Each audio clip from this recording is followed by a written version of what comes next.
What's up, everyone? Welcome back to the release. It has been 2 weeks. However, we are back with another video. All right. Sorry for the bit of a inconsistent schedule. As of lately, CPTs are going on, and Jordan and I are grade 12 students that have recently accepted university offers. So hype us up, first of all. But still, yeah. So you know what? We apologize, but we're not really sorry.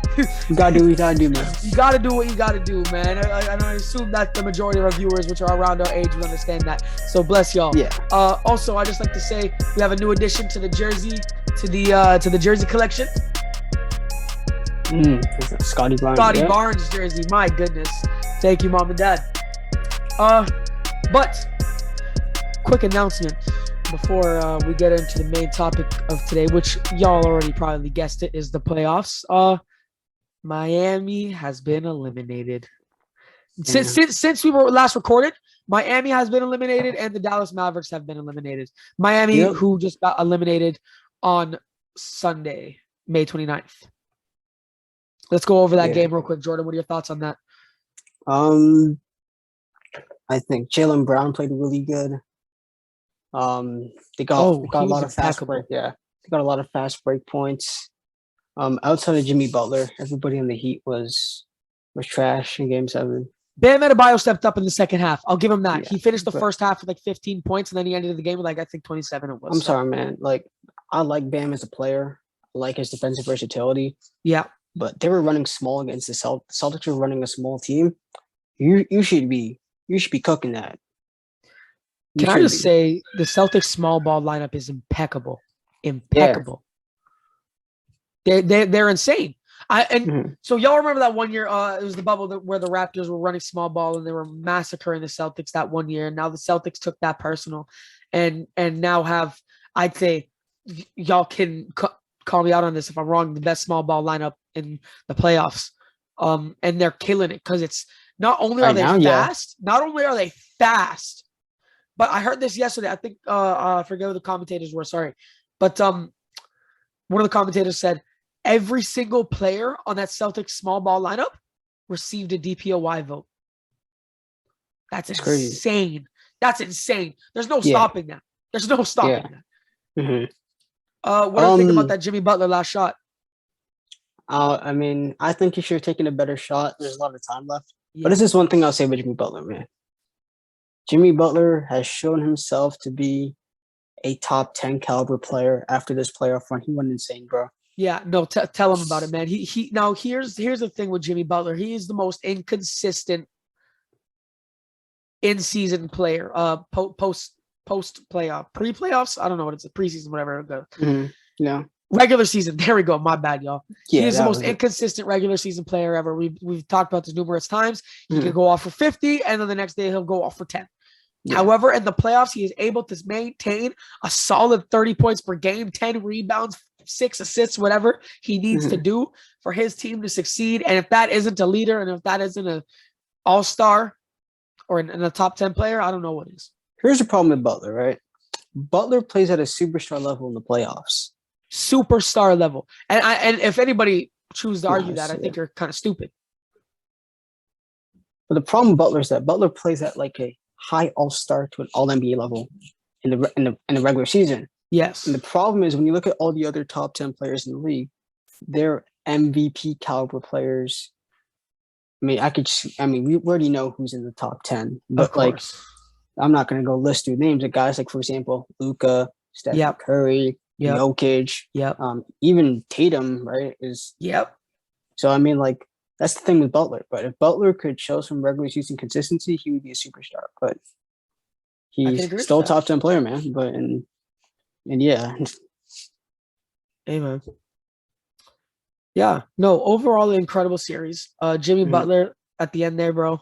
Listen, I was rooting for Miami. I was screaming at the TV with my dad. It was so fun to watch.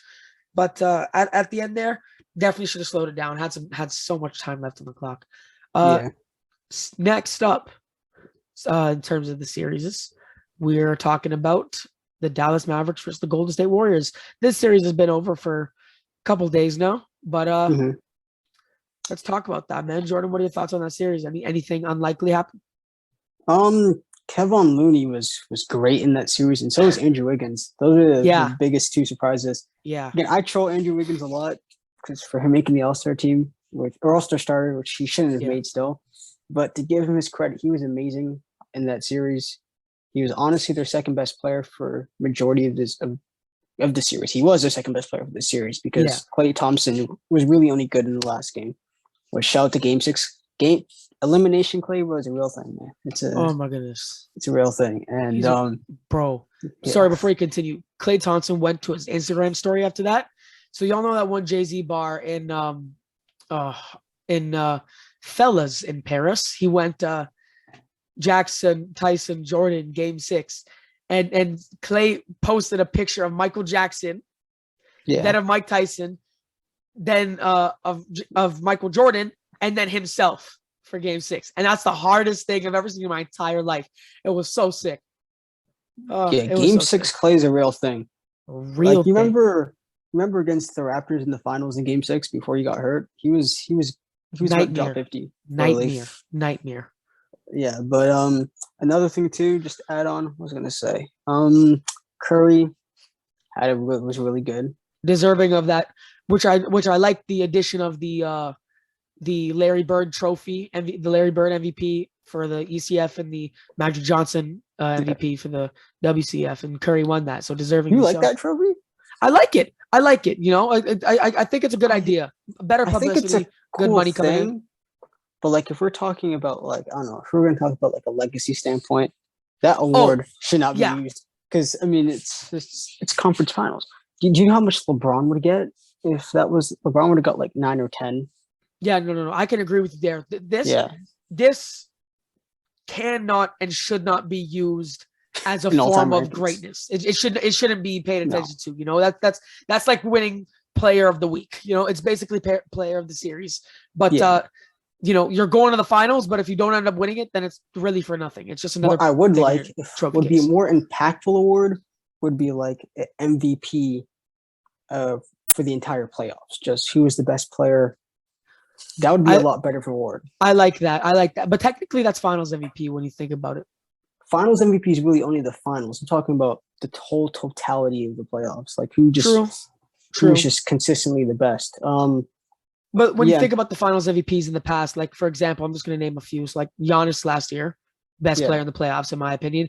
LeBron in 2020, that's an arguable one. Kawhi 2019, best player in the playoffs. Yeah. Who was it in 2018? Was that KD? But LeBron was the best player in the playoffs that year, though. So. Oh, that's true. He did go off for that. Like he averaged like a 30-point triple double that series. So that's true. I mean, in 2018, he averaged like 34 points per game for the entire playoff. LeBron efficiency. Yeah, LeBron was the second closest guy to having the Finals MVP that on the losing team, because I remember Jerry West did that once. I don't remember. I've seen that, but yeah. Yeah. Moving on to the All NBA teams. I'm just gonna list them off for you, and then we're gonna discuss it. All right. So the All NBA third team is LeBron James, Chris Paul, Pascal Siakam, Karl Anthony Towns, and Trae Young. Okay. All NBA second team is Stephen Curry, DeMar DeRozan, Kevin Durant, Joel Embiid, and John Morant. And All NBA first team is Giannis Antetokounmpo, Devin Booker, Luka Doncic, Nikola Jokic, and Jason Tatum. Giannis being the first NBA player in history to have 4 straight unanimous All NBA first team votes. So for 4 straight years, he has been unanimously voted for the All NBA first team. That's incredible. So let's start things off with the All NBA third team, Jordan. Third team, I think those are all justified. I mean, Trae Young carried his team to the playoffs. Pascal Siakam turned up, especially the second half of the year. Towns, one of the best offensive players in the league. Yeah. Chris Paul led the league, I think, in assists, or at least was first or second. So, I mean, I don't have a problem with the third team at all. I really like those selections. All of them very deservingly so. I think that's how you say it. I'm happy for Pascal Siakam. I'm happy that the NBA acknowledged him. He deserved that. I'm happy he got it. CP3, incredible. Yeah, all of those choices were very, very good. Jordan, what do you think about the All NBA second team? You already announced it. Here's the one problem I have, right? And all of the guys deserved it. But here's my thing. Joel Embiid was second in MVP voting and was second team All NBA. The NBA tends to do some stupid stuff like that. They need to fix this because a lot of people, but this is a problem from the past. Like, for example, like Wilt and Bill Russell were never on an All NBA team together. Yeah. Even though they were the best two players by far. So that means you had Bill Russell, who only had like 4 all first team votes, even though first team selections, even though, he's like a top 8 player of all time. Yeah. Some stupid. Then you had back in the 90s, for example, where David Robinson would make third team All NBA because he had to play against Shaq and Hakeem Olajuwon. Like that's just crazy. They need to fix that. To me, it should be just the top 15 players in the league, or at least centers or centers and forwards and guards or something. Because I can agree with that. There was a great example, DeAndre Jordan making an All NBA team when he damn well for sure wasn't a top 15 player. Right? All because the center position was weak. Like they need to fix that, man. Another example of the NBA doing that is that 1 year Pau Gasol, I think it was, won Defensive Player of the Year. Marc Gasol, sorry. Yeah, there we go. Marc Gasol won DPOY and he was all defensive second team. So that doesn't make any sense. Yeah. Yeah, Embiid should have been first team though. But I can agree with Embiid being first team. I don't know who I'd take off. Yeah, I don't know who I'd take off the first team for Embiid because I'd say Booker, but Booker's the worst one. But I wouldn't take off Tatum, so I would honestly take off Booker. But whatever. But then it'd just be too many big men. Overall, though, I do like the second team selections, all justified. I was looking at it, I was like, why is Booker first team and Curry second team? But it's justified when you think about it. I understand Booker leading scorer on the best team in the league. So there's not much you can argue there. That makes sense. And now moving on to the first team. What do you think about that? I agree with all the picks for deserving. For starters, Luka Doncic has made 3 first teams in his first 4 years, which is pretty insane. And rookies don't make all NBA teams. So that means he made it in his fourth year because he didn't make it in his first year because he was a rookie. Yeah, of course. But second year, he was first team All NBA. This is his second time being top 5 and his top 5 in MVP voting in his 4 years. So it's pretty insane. He's building up a crazy thing. Jokic, obviously, the MVP. He has to make it. Tatum is, we don't talk about this. Tatum is one of the best two-way players in the league right now. So, I mean. Would you say he's the best two-way player in the league? That would be Giannis, I would say. Giannis I would give that to Giannis as well. I'd give that to Giannis, and then I'd say Bam is above him. But two-way wise, I mean, you know what? I might have made a mistake there because Bam hasn't been good offensively as of late. Bam's a better defender, but but when I think of two-way, I think of guys who are elite on both ends of the floor. Yeah. Booker, I mean, leading scorer on the best team in the league, regular season wise. Man, somebody else I'm missing. Giannis, I mean, he's first team All Defense and first team All NBA. Like it is what it is. I mean, there's no problem with that. But in Booker's picture, he's not smiling, and someone commented, "Booker not smiling because he don't deserve it." Yeah, he didn't have a better season. He's the worst. He had the worst season out of everybody there. But but hey, still an amazing season though. So I mean. And finally, before we talk about the finals matchup, moving on to the all defensive teams. I love the all defensive teams. Fred VanVleet and OG Anunoby were snubbed. OG Anunoby, I can understand more than Freddie because OG didn't play like half the season. Freddie should have made it. But the all defensive second team is Drew Holiday, Matisse Thybulle, Draymond Green, Bam Adebayo, and Robert Williams III, who I love seeing there.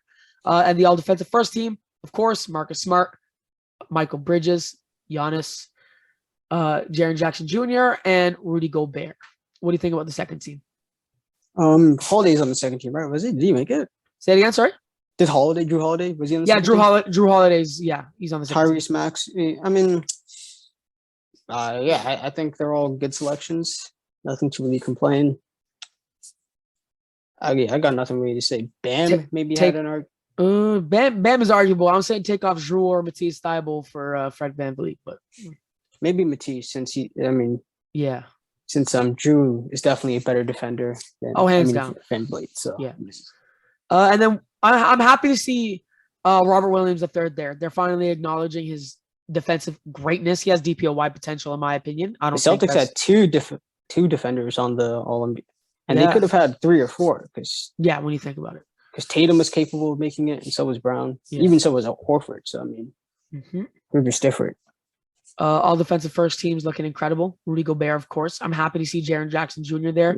Yeah. Giannis Antetokounmpo, all NBA first team and all defensive first team. Michael Bridges, sorry. Could have won it DPOY, but I'm happy that Marcus Smart made it. And of course, Marcus Smart is on there as well. But overall, those are the defensive teams and all the updates in the playoffs. Now, all justified. So moving on to the NBA Finals. Okay. Now, before we talk about that, people are pissed off that we need to wait until Thursday for an NBA game. Yet they want shorter seasons. Crazy. Yeah, but that's just a quick little thing. So the finals matchup is the Boston Celtics versus the Golden State Warriors. Shout out to Luka for predicting this since like halfway through the season when the Celtics were struggling. So you know what? Kudos to Luka. You know what, man? It's going to be an incredible matchup. We've been saying this since the playoffs began. Whoever comes out the East is winning the chip, and I'm going to stick by that. You know, they're just too unstoppable. When you think they don't have enough, the Warriors don't have enough defensive pieces to lock up the Celtics. If they were smart, they'd put Draymond Green on Jason Tatum, and then they'd have Klay Thompson on Jaylen Brown. That would create a less of a problem. But then Jaylen Brown's just going to go crazier because Klay's slow, and then they'd have Curry on I don't know who.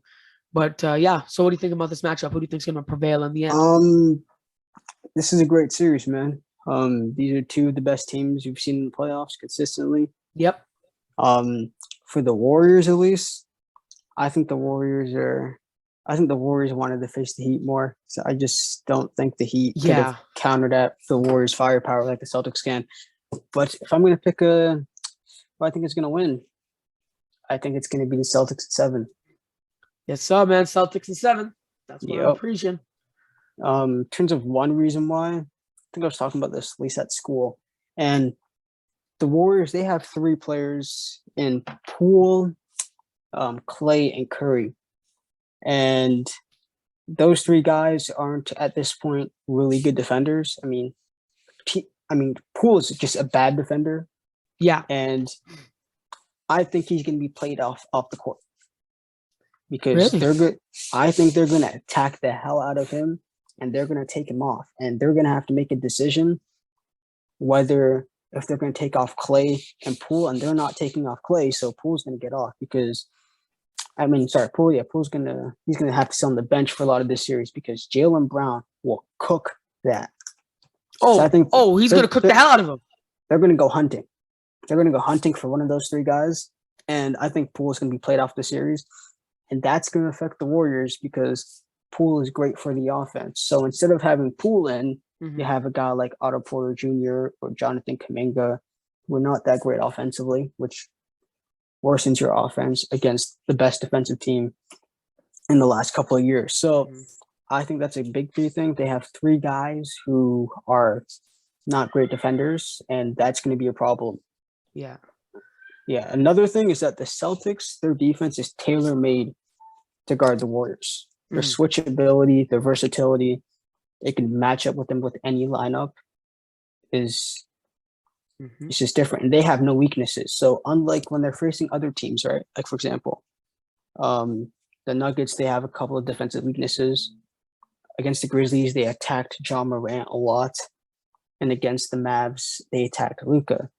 Nobody on the Celtics who's going to be playing major minutes is a bad defender. There's no attacking them. There's no, I'm going to attack Jaylen Brown or I'm going to attack Marcus Smart.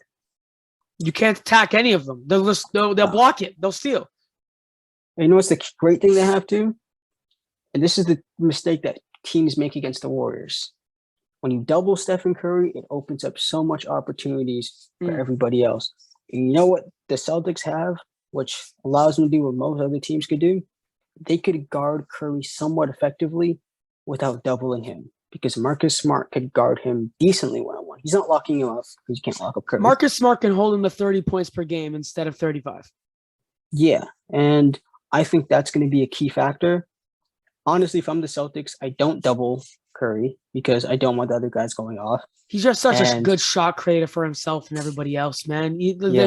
It's the smartest thing to do. Mm-hmm. Yeah, they're disciplined offense. They're disciplined defensively. I mean, there are still concerns there about the Celtics offense, which is kind of going to be an issue against the great Warriors team. Yeah. They have some discipline problems. The Warriors have far more experience. They still have the best player in the court, even though Jason Tatum's been great this playoffs. He's really solidified himself as a superstar. Curry's just a better player. And it really comes down to the Celtics defense and the Warriors offense. And whoever wins that match, they're going to win the series, man. That's really what it comes down to. Yeah. So I have I'm pulling up the net rating here, but in the meantime, I have a quick question for you. Yeah. Do you think that Jaylen Brown has a chance to get that Finals MVP over Jason Tatum if the Celtics win? I was about to say yes. I think he is going to get the Finals MVP, actually. Oh, you think he is? Yeah, because Brown, I think, again, if the Warriors are smart, Wiggins is going to be on Tatum since he's their best perimeter defender, which means that Brown is probably going to be facing up against a lot of weaker defenders. Like Draymond's a great defender, but there's going to be a lot of times where Poole's on him or Clay's on him. Yeah. And he's going to have a lot of easier matchups. That's not saying that Brown is better than Tatum, which he's not, but it's saying that he's going to be more opportunities to score more points. And because of this, I think he's going to win. And to really be honest, Brown was better than Tatum against the Heat. Like, we're talking about who should have really won that that conference finals MVP. It should have been Brown. I was saying that, I was looking at it. I was like, because it could have been Brown. But moving on to what I have here, the Boston Celtics lead the playoffs in point differential with 7.4 points a game. Yeah. And the Warriors are second in 5.3. Now, here's the thing with Jordan Poole, and you're talking about taking Jordan Poole would kind of lessen the offense if you have someone like Otto Porter Jr. or Jonathan Kuminga on. Here's the thing. What the hell is Jordan? Because let's face it, Jordan Poole is new. Okay. This is his first season blowing off. He's a little unexperienced. He hasn't been here for the biggest Warriors ones. And if he has, I forget what year he got drafted, but he hasn't been here for big time minutes in playoffs. No, not like this. Yeah. So what he's getting is very different from what everyone on the Celtics have had, because when Tatum's gotten there, they've made deep playoff runs. They haven't been eliminated in the first round, and the majority of the time they're going to the ECF, right? So they have their experience. So my question for Jordan Poole is, when you're going, and for you, when Jordan Poole is going against guys like Marcus Smart, Jason Tatum, Jaylen Brown, is he really going to help offensively at all? Or is it really better to have someone like Jonathan Kuminga or Otto Porter Jr. who won't help offensively, but can get stuff like offensive boards for you, can get those boards and get good kickouts, get guys open looks, rather than, a bad defender plus a guy that's going to get locked up on offense. So that's my question. Would it really be better? I think they're going to start him, obviously, as I would, because when he's on, the small ball lineup is their best lineup. Yeah. Or at least with those three guys playing together, or those four guys playing together. Now, if it has to go to it, you're going to have to bench him. But here's the thing.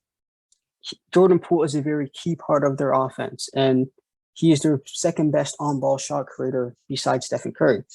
And if you look at the Warriors scoring, it's pretty balanced. Curry's averaging 26, Clay's averaging 20, Poole's averaging 19, and Wiggins is averaging 17. Those are their main four scores. It's damn good numbers. They're pretty balanced, and that's the thing to give the Warriors credit, even though I'm picking the Celtics. The Celtics in the first 3 rounds, right? You look at who they faced. The Nets run ISO ball. They don't run a good offensive system. All they really rely on is on the 2 best individual scorers, 2 of the best one-on-one players of all time. You saw what happened. Yeah. You look at the Bucks. The Bucks really had Giannis Drew Holiday was awful. All the role players were awful. Mm-hmm. And if you look against the Heat really just only had Jimmy Butler for most of the series. Yeah, man. So the Celtics, they're going to really have to adjust to playing against a team that has four offensive threats. They can't key in on one player like they did against the Bucks. That's not going to work. So it's going to be a lot of adjustments. Now, I think Poole will be somewhat of a positive because he's going to get a lot of open looks because of so much attention on Clay and Curry. So I think he'll be a plus.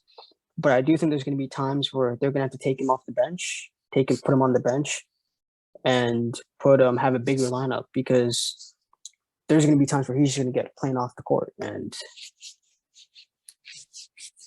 I mean, yeah, he's the one really liability on that court that you could take off.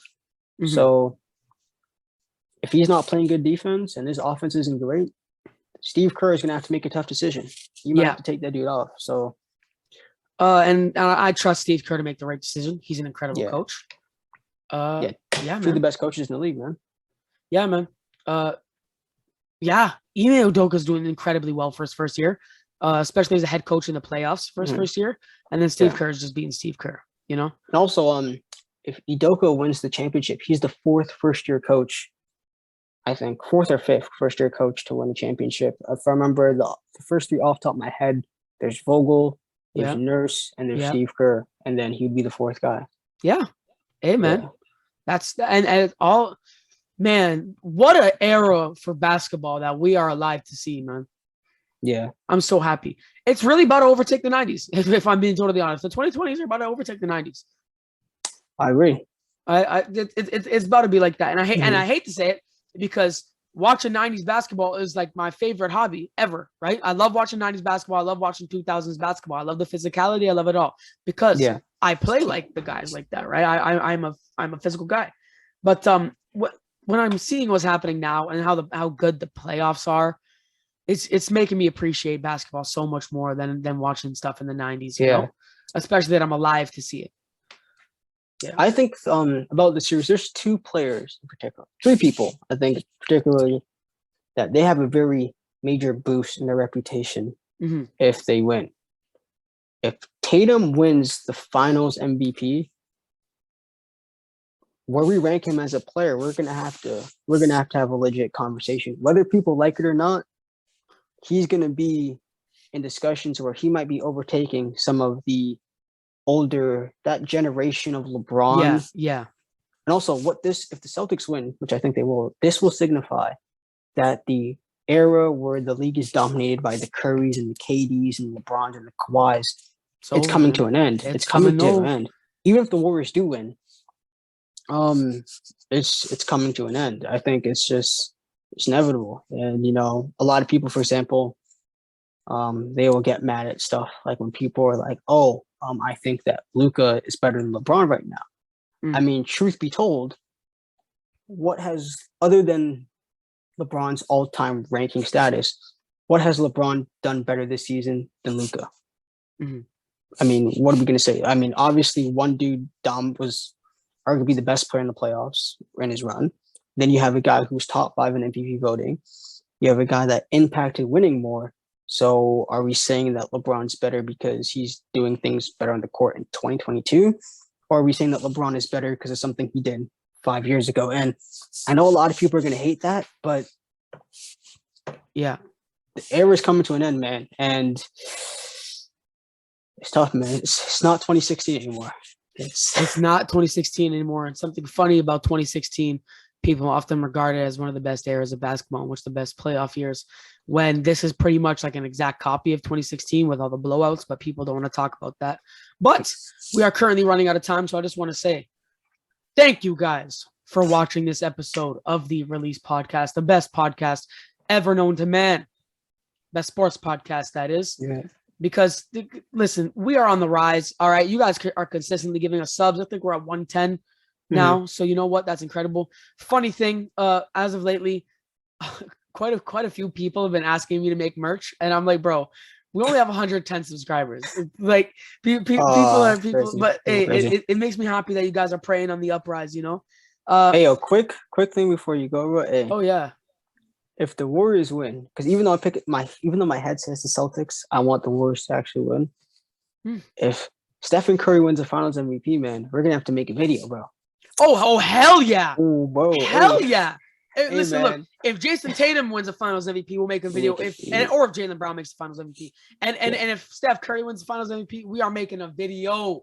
We are making a video. I don't want to go, y'all. I don't want to go into Curry's legacy details right now, especially if he does win. But hey, man, someone might got to move at that top 10, bro. Yo, we're making a video, like a long video. Man, listen, look. But yes, thank you guys so much for watching. Make sure to leave a like, subscribe, share, and turn on the post notifications, because that way you guys can tell if we upload, when we upload, right? If you guys are listening on to our beautiful, amazing voices on Spotify, Apple Podcasts, Google Podcasts, anything like that, we are available everywhere. Make sure to leave a wonderful review for your boys, all right? Make sure to say something nice. Leave a 5-star review, even if you don't feel like it, because you know what? You're a good person, and you'd love to see us, get up there before university starts. We're going to take over the summer. I want to thank every single last one of you guys who share the video and like the video and watch them all the way through. God bless your souls. But make sure to have a nice day, evening, night, wherever you guys stay at. God bless you guys. Peace.